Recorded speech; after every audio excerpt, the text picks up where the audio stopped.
Joins us now, Carly, back from vacation. Good to have you back. It is good to be back. You brought a little something. I did bring a little something. Unfortunately, my entire voice didn't make it back. I was screaming too loud.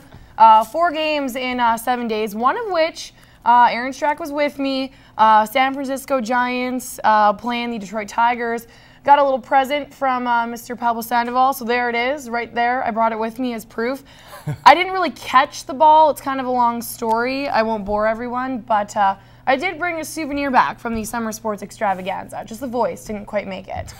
Well, we stay with baseball now. A little bit of softball actually for you. Today, nervous athletes and dedicated parents packed the Legion Ballpark as the first pitch of the Alberta Softball Provincial Championships was thrown. Bantam and Pee Wee divisions are competing all weekend long for the chance to bring home the hardware. More specifically, a gold medal and a spot in Westerns. While the Pee Wee Rebels have had their fair share of ups and downs so far this season, the Orange and Black are ready to turn things around. Sarah Olashuk was by the dugout and got in on the action. Way to go, Rebel girl!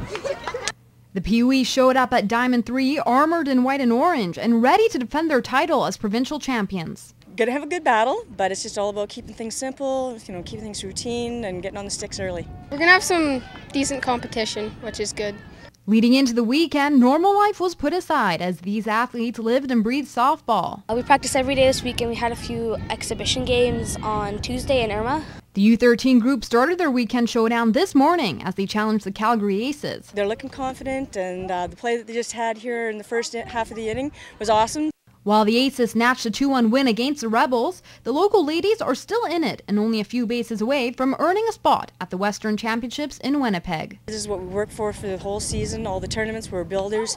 We're just hoping that the weather holds up for us so that we can get through this tournament without getting poured on. But yeah, other than that, I think everything's set. We're all ready, so it's just may the best team win. There's only one color of medal this team is looking to wear around their necks. Hopefully a gold.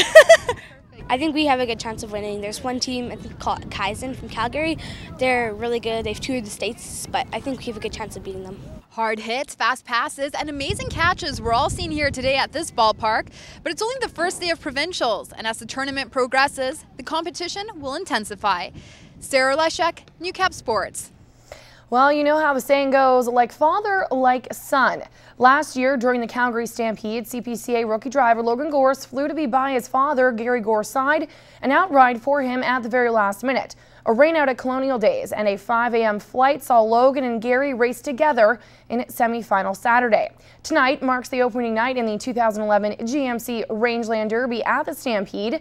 And this year, Logan and Gary have the potential and talent to qualify for semi-final Saturday again. The only difference, they'll be racing against, not with each other. A couple years ago we met up in Yorkton and we raced against each other, so this is the second go round, and no, it's be exciting to race against him, and he's running tough right now, so it'll be a good challenge. I've raced against him before in Yorkton. He didn't go very good. He beat me pretty good, but I don't know, this weekend I'm going to get a chance to try and beat him for the first time, so it should be fun. Father calls it a challenge. Son says it will be fun. Whatever you choose to call it, this family feud promises to be competitive. Oh yeah, it's just always, anybody wants to beat their dad if they're racing against him or playing hockey against him. It's just, you're competitive, right? So yeah, of course I want to beat him. No, he knows my horses, I know his horses, and I know what he's hooking, he knows what I'm hooking, so we got the little advantage of each other that way. Papa Bear will also have the edge of experience over second-year driver Logan. At last year's Rangeland Derby, Gorse missed out on the final 4 by 11/100ths of a second. While both Gorse will be chasing cash prizes, for Gary, the chance to see his family compete at this level makes him one proud papa. I was hoping that both boys would carry on. Dustin's right around the corner starting up here right away, so that's Dad's dream of getting the boys going, then start putting the boots up down the road and watch them. Inside the CPCA, the view from the barns, the wagon box, and from the track. Ignite your adrenaline. Now Gary and Logan are hooked against each other tonight in heat number 8. The barrel draw for day 1 has Gary on the inside of Logan on barrel 2. Logan sits on 3 and the CPCA's Vern Nolan has the rail on 1. And Brian Labacane is 4 wide on barrel number 4. Plenty of CPCA content in heat number 6 tonight. Roger Moore, aka 007, who's fresh off a show win in Little Pine, drew the rail. He's hooked against the Chief, Ray Mitswing. Shane Nolan and Wayne Knight are both on the outs, or Wayne Knight rather is on barrel number 4, and Shane Nolan sits on 3. In heat number 4, race fans will get their first look at CPCA drivers.